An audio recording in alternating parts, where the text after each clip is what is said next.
Hello, my friend, and welcome to Fear into Faith. This is our Miracles, Signs, and Wonders series. I'm your host, Summer Day, and today I have a man in the studio with me who had an unexpected encounter that saved his family from potential tragedy. Even when he wasn't calling on the Lord showed up for him. Welcome to the studio, Peter Nieves. I said that right, didn't I? You said it perfectly. Thank you. I am so excited to have you here because you are my dear friend. Absolutely. I get to interview a lot of different people. A lot of them I don't know, but it's such a blessing to have a dear friend like you in the studio with me today. Thank you. So Peter, tell everybody watching a little bit about who you are, what you do, where you're from. Sure. Yeah, absolutely. So, I was born in the projects of Brooklyn. The Lord really has worked heavily in my life throughout. He's saved me over and over and over. Well, over the last, I'd say like 3 years, I ran a major intellectual property law group in New England. So you're an attorney. I'm an attorney. Well-dressed IP attorney. So, well, thank you. Thank you. This is for you, actually. So there it is. Yes. I had a feeling. Thank you. So, but I spent a lot of time focusing on patents, trademarks, copyrights, trade secrets, saving businesses. When God gives someone an idea, it's so important to steward it well. And so my focus is basically protecting God's ideas in people's lives. Okay, stop right now. That is so good. I was about to say you're an attorney. I'm going to refuse to be intimidated by you because you're a really incredibly smart man. I'm not intimidating. And you're not. You're not. Say that again. You protect God's ideas. That is actually what he called me to do. So I was actually in a conference, and they were focusing on God ideas in general, and I heard him like speak in my spirit, say, protect my ideas. And then it really hit me, the gravity and the importance of this. Like when an idea comes from the third heaven, fight through a second heaven, comes into the first heaven, to an ambassador of the kingdom of heaven, standing here, like really bringing forth his ideas into the first heaven and trying to make it basically manifest so it'll be on earth as it is in heaven. Like it's so detailed into what God actually wants to manifest. So we need to steward it well. Well, what if we don't understand how the legal system works in the world? What's the first assignment of the enemy? Steal. Everybody focused on kill and destroy. What about steal? Well, that's where intellectual property law comes in. That's where another party's stealing your ideas. They're using it for the wrong purposes. They're making believe they're you. And so somebody doesn't get a full encounter of what God intended in that idea when he deposited that idea on one of his children for it to manifest on earth. I could feel him just talking about this. And so it's so important to steward well. Well, what if you don't know the legal system, that can be stolen from you. Somebody can build a counterfeit. Then people don't encounter God's glory in what he released. They encounter a counterfeit. How many counterfeits are in the world right now? Oh, I don't even want to guess. They're all over the place. Yeah, I don't even want to guess. All over the place. All the New Age movement counterfeits. They're mocking on what God truly wanted to manifest. And so people are being drawn into things that are not of God. That's where we step forward in as Christians. We step forward in protecting what he's ordained us to bring forth here on earth so that truly it'll manifest with glory and people's lives will transform.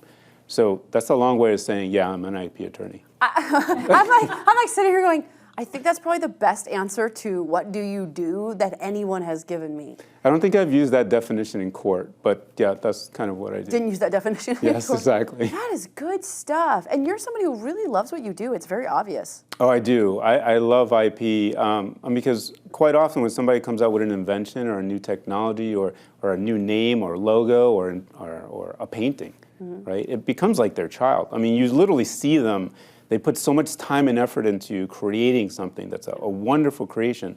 And so when somebody steals it from them, the phone calls I get are like they literally lost their dog, their child, there's something incredibly important. And I'm thinking, that's their paintings. Yeah, well, they spent ages and time manifesting that. And so there's tremendous significance. Well, what if it's just taken? Or what if somebody makes a counterfeit? So I don't know if you ever, I know you have particularly, but if you look at a prophetic painting, it will open up doors for you to see things that you never knew existed. Well, if a counterfeit is made, you're not getting the full intent of what God wanted in that painting. So that's why the enemy seeks to steal, kill, and destroy. So if you make something that's a counterfeit, you're not going to encounter God. Okay, I have to apologize. I've been your friend for a while, and I've always thought you were amazing, but I didn't realize how amazing you are in your job. I didn't realize how much you have a kingdom assignment in this job. When you were talking about what does it take, like up in the heavens, for an idea to come down, for God to want to bring the kingdom down here, to find the person who's going to say yes, all the obstacles of the enemy coming against it. That's right. It's a big process. It is. To get things birthed in this world. It is significant, and that's why we can't just sit on these things. Like, how many of us have actually received ideas from God? We know it was an idea from God. We journaled on it. We talked to friends. This is the biggest thing ever. And then it just sat in the journal. It never manifested. And one of the things I'm concerned about is then at the end, going before the Lord, and he's like, you have any idea how much time it took to get that in your hands? Yeah. And, so I don't feel like he would do that. But still, I want to make him pleased. Yes. I want to please him. So I want to make sure I do well what he deposits. And so that's the focus of what I do. But even in the business world, we have to realize that we are stewards of God's kingdom. Like literally, we represent Him, right? Our Spirit and Holy Spirit are one. You have abilities to do things in your own business world that people would not understand. I've had opposing counsel lying to a judge. Literally, I'll say it here. I've literally bound things that are unclean and had him sit down. Wow. Immediately. Like there are things that we can do because we represent the kingdom that others cannot, as long as we're focusing on truth, on honesty, what God's will is, and we're seeking to bring that forward. We've got an arsenal backing us up. Okay, I don't know about the people watching, but right now I'm like, why can't every attorney be just like you? You're so amazing. No, attorneys sometimes get their bad rap, but your heart to serve in the law room. And everybody does to think about steal, kill, and destroy. And it's the kill and destroy. I love how you're like, no, we got to start with the steal and focus on that. So good. And you are from? New Hampshire, right. I'm originally from Brooklyn, New York, but... That's what you said, but now you live in New Hampshire. I live in New Hampshire now, yes. Married to an amazing wife, Bonnie, 2 daughters, Sky and Sierra, and it's I've incredible. met Bonnie. I can vouch. She's pretty phenomenal. Yes, phenomenal. She is. Well, I want to talk a little bit about your story, right? Sure. Your story is so great. I heard you tell that story, and you didn't even know. I don't think you knew I was doing my next Bible journal. I don't think you knew I was looking for stories, and you're sharing, and I'm like, oh my goodness, we have to have that story in the journal. And so let's just talk a little bit about how. So it was a day, and you believe there was an encounter with the Lord that if it didn't happen, could have been pretty big tragedy for your family? It very likely would have been catastrophic because there was no way out that I could see. I'm so excited for everybody to hear this. So let's start from the beginning. When was this? How many years ago? This was about 5 years ago. So we were on a lake called Lake Winnisquam in New Hampshire. Beautiful lake. It was a beautiful day. Like, it wasn't cloudy, it wasn't windy, nothing. And so we were out tubing, just having a good time with the girls, which I love to do with them on the lake. And how old were they at the time?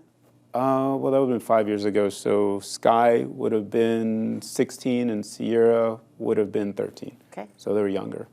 Yeah. And so we were out on the lake just going back and forth on the tube. And then we had to get gas. So I took the tube off and we started to go through what's called a no-wake zone. In a no-wake zone, you can't have a wake on your boat. That means you can't go too fast because it brings these big waves behind you. And so that portion is pretty long. It takes you about 20 minutes to get through the no-wake zone to go to get gas. Yeah.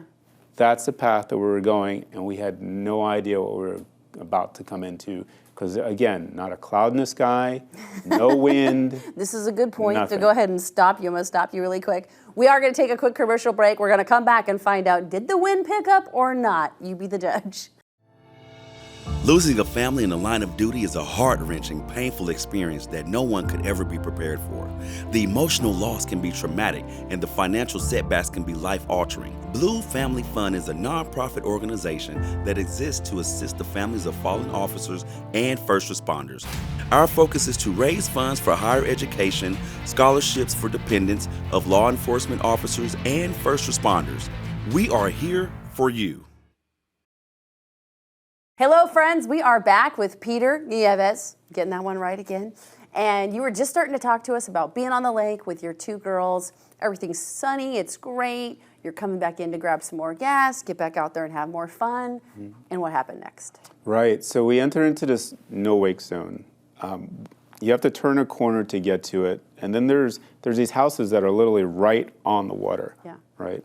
So you have to go really slow through. So we go slow. It takes us about 20 minutes to get to the marina, which is where they pump your gas. So then you have to pull your boat to the side. So now I've turned it and it's facing this way, docks this way, and this way is the way in and out to that entire inlet.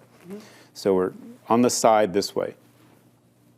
I mean, you've heard the terminology all of a sudden mentioned all the time, but this truly was an all of a sudden. There were, again, no clouds, no wind. Out of nowhere, this wind starts to just brew, and within 30 seconds to a minute, just this intense wind comes in. Siren turns on from one of the Marine Patrol people, and I see them coming full speed down, all the way down from where the inlet is, full speed towards us. And there's a bridge right there. In the no-wake zone. Towards the no-wake zone. Wow, okay. So we're in the no-wake zone. There's a bridge here. The inlet is from here to get to the no-wake zone. And this whole area is about 20 minutes. The marina is right on the bridge. So we're there, and I look down and I see the siren. I hear the sirens, and I see the lights flashing like crazy. And this guy is booking it. Wow. I've never seen them race this fast. Yeah. He comes full speed, slams on the brakes, and yells, "Get out of here! Everybody, get out!" And we don't know because we're newer to this region. We've never experienced what's called a squall. Okay. So apparently what happens is there's these storms that will travel along a lake.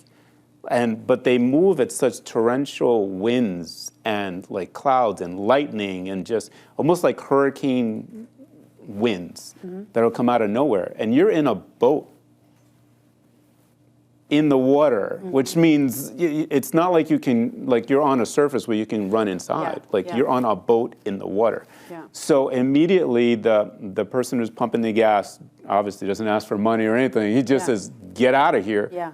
And so and then we did try. He just run away? He just grabbed the thing out of the side, locked it, put it back into the big gas thing that they have there, and he just books it. He's out of there. So here we are, we're already untied, but the wind hits us. So when the wind hits, it was like this massive gust that pushed the boat, but pushed it sideways. So we're in a surface here on a dock, and there's another dock here, but the wind is pushing us full speed here, and this here is the shore. We need to go backwards and then hook around to get out. Yeah. But the wind was so strong that it pushes our boat full speed backwards. So now I'm trying to gun the engine and turn at the same time, but it was too late.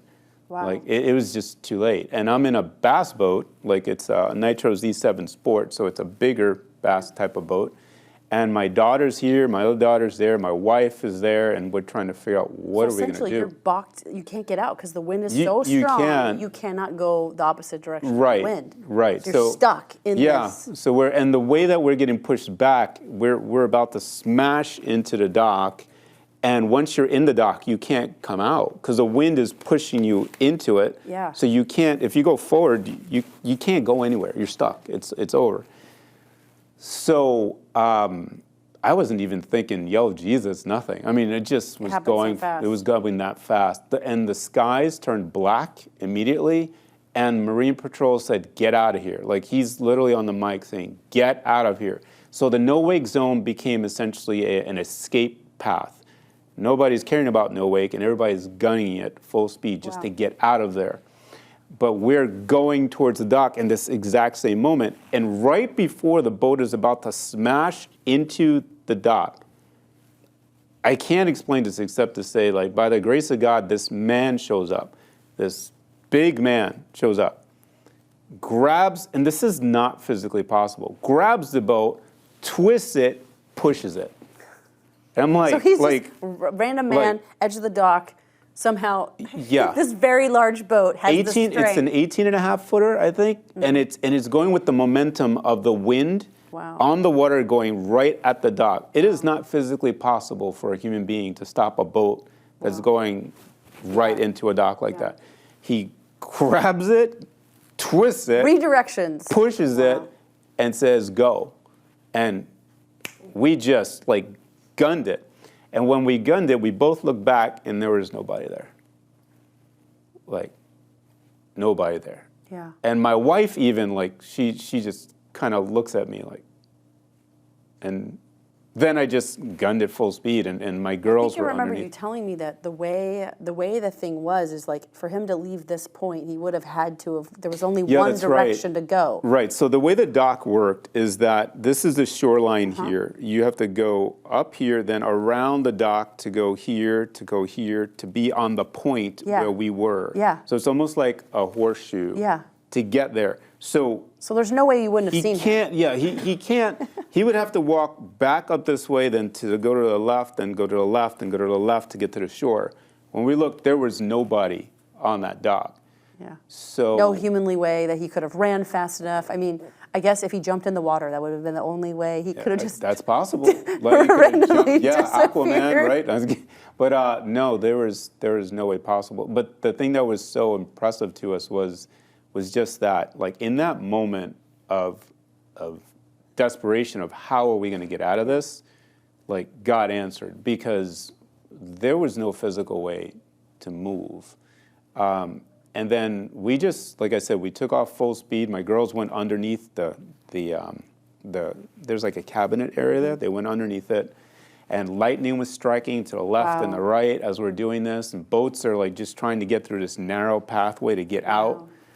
And so we break through that area, and miraculously, one of our neighbors who knew that we were out was standing at the dock, waiting for us, because they knew that we weren't as familiar as they were with tying a boat. Yeah. And these winds were like hurricane winds, like trees were falling. Like that's the kind of winds that came through. So we came in full speed, and just it's like God's hand just said, vroom, and put us right into the spot, because I don't know how it just turned. Got in, she tied it real fast, we got off, and lightning strikes were happening all over. As you guys are literally running off the boat. As we ran off into the condo that we were staying at. Now, I love that you said there is no way that any human would have had the strength to literally push and twist and turn that boat to go the right direction. Right. So if it wasn't a human, what do you think happened? Oh, it had to be an angel. It had to be an angelic intervention in some way, because, I mean, it's not physically possible. Like the amount of force, I mean, I'm always on a bass boat. I love fishing. So I know how much strength you need if the boat's going slow, just to grab your hand and slow down the boat so you can bring it onto the dock, because there'll be this large poles that you can hold to guide your boat in. Yeah. To go just slow, I mean this pace, and stop a boat is hard with just two arms trying to stop a boat.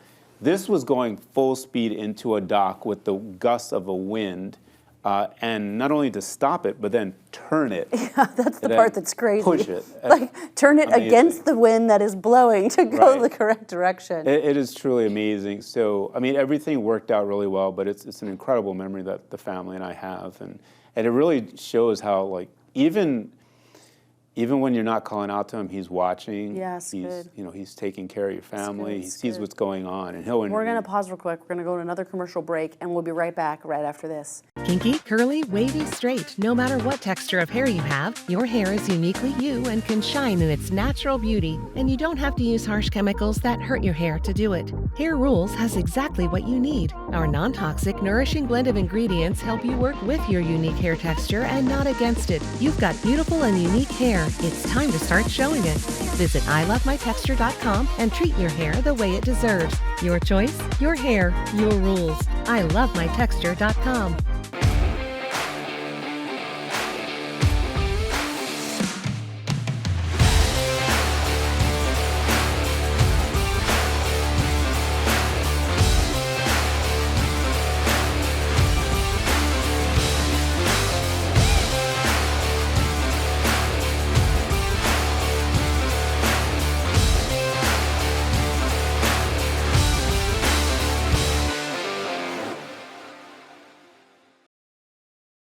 Welcome back to Giving Out Loud. I'm Grace Lanny, and I'm thrilled to introduce you to entrepreneurs that have a mission so much bigger than their business. If you want to amplify your mission and your cause, be sure to watch Giving Out Loud right here on Zandra TV.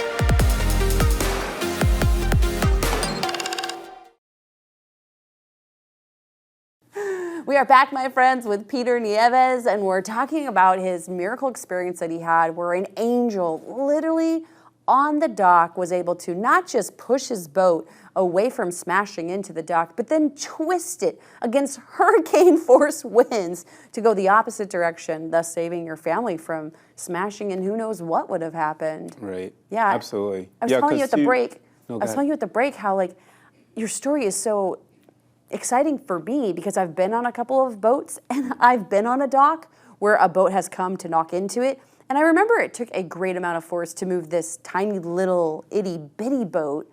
And I can't even imagine against hurricane winds. Like, that's just an impossibility. I agree with you that no human could do that. What were you going to say? No, you're exactly right. And the thing that really sticks to me so much is to twist a boat. So it's not just like stopping the boat from hitting the dock. It's now twisting it and pushing it. The amount of force and strength is, I can't imagine a human being having that kind of force. But in God's army, amen. He's they're got some powerful angels. They're powerful. They are. And I know when you first told me the story, you were with Bonnie, your wife, and it was awesome to hear like her perspective and her faith just as supercharged as you. But I want to talk a little bit about, that was 5 years ago. Right. I'm just wondering, how many times have you shared this story and you've had other people say, oh my gosh, I was visited by an angel? Because the more I'm interviewing people about miracle signs and wonders, the more I'm realizing almost everybody has a story where they were healed or they were delivered or there was a miracle or there was an angel. Sure. And for some reason, we're just not talking about these and sharing them. How many times has someone said, oh my gosh, I have an angel story too? How many times? Yeah, it actually is pretty common. I think what we tend to forget is that God is always moving. We just don't see what he's doing because we're focusing on the flesh, we're focusing on the physical world. And not a lot of us are focusing on what's happening in the spiritual realm. And quite often, things that are manifesting in the physical realm have already manifested in the spiritual realm. So there's an effect that it's almost like we're catching up after the fact. Yeah. And so for that reason, one of the things like I like to pray is like, Lord, show me what you're doing. I'd like to see what you're doing in the room. Like, what's happening? Where do you want me to move? And things. When you do that, you become more conscious of what he's doing in a moment. And so you don't miss it. Because often a lot of the stories are one or two times that somebody remembers in their entire life when God moved. You realize God is literally moving every single day of your life? Like, it's not new. And there's angelic intervention, like, all the time. I agree with you. The reason why we don't have all these memories to mention is because God's done such a great job at saving our bottoms so often that we don't actually see it. Yeah. And that quite often is like a child. You know, when we do so much work as a parent, the child doesn't realize how much the parent's doing because we've done such a good job. Such a good so analogy. I feel him on that. So you just applaud his efforts. He's amazing. He's glorious. He's magnificent. You love God grateful. so much. Oh, you are they like faith of a child. Peter, you have the faith of a child. I love when you talk about God. I want to unpack your faith journey just a little bit. Like, have you always been this on fire for Jesus? I mean, you're talking about the spiritual realms and angels. Like, you really are all in on this God thing. Was that always the case? No. So I was raised not in the church.